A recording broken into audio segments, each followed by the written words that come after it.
बोली बोली छठी मैया की।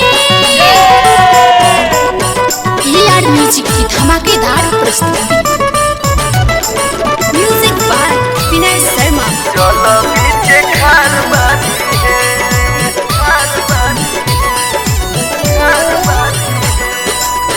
उगी उगी उगी ये सूरज देवा दिवैया बटिया जो तरी है। उगी उगी उगी ये सूरज मला दिवैया बटिया जो तरी है। एतेवा हाथावा में लेके रगिया से जल बीचे खार बारी है। एतेवा हाथावा में लेके रगिया से जल बीचे खार बारी है।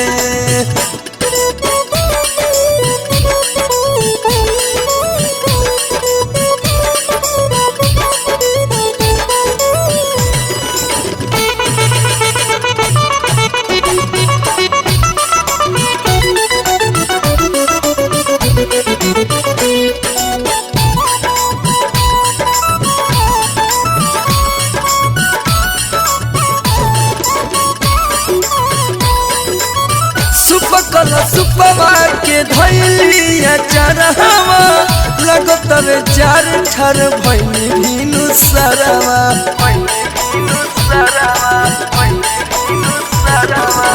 सुपकल सुपवा के धैलिया चरहवा लगो तबे चार ठर भैनी भीनु सरवा।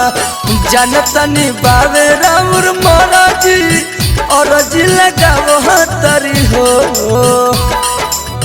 जनतनी बहवे राउर महाराजी और लगावो तरी हो। एतेवा हाथावा में लेके रगिया से जल बीचे खार बारी हो। एतेवा हाथावा में लेके रगिया से जल बीचे खार बारी हो।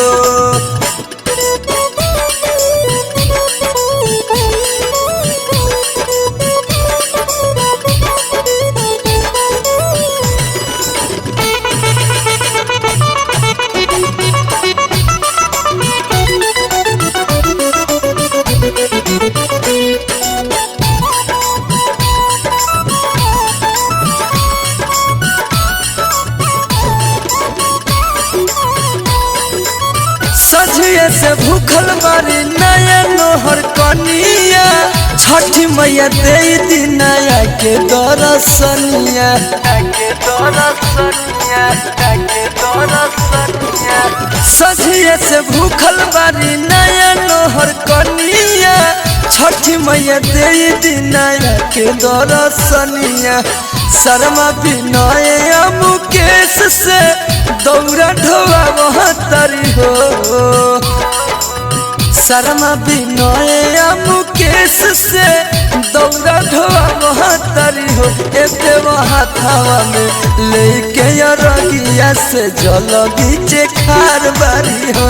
एतेवा हाथावा में लेके रगिया से जल बीचे खार बारी हो। उगी उगी उगी ये सूरज मला दिवैया बटिया जो तरी हो। उगी उगी उगी ये सूरज मला दिवैया बटिया जो तरी हो। एतेवा हाथावा में लेके रगिया से जल बीचे खार बारी हो। एतेवा हाथावा में लेके रगिया से जल बीचे खार बारी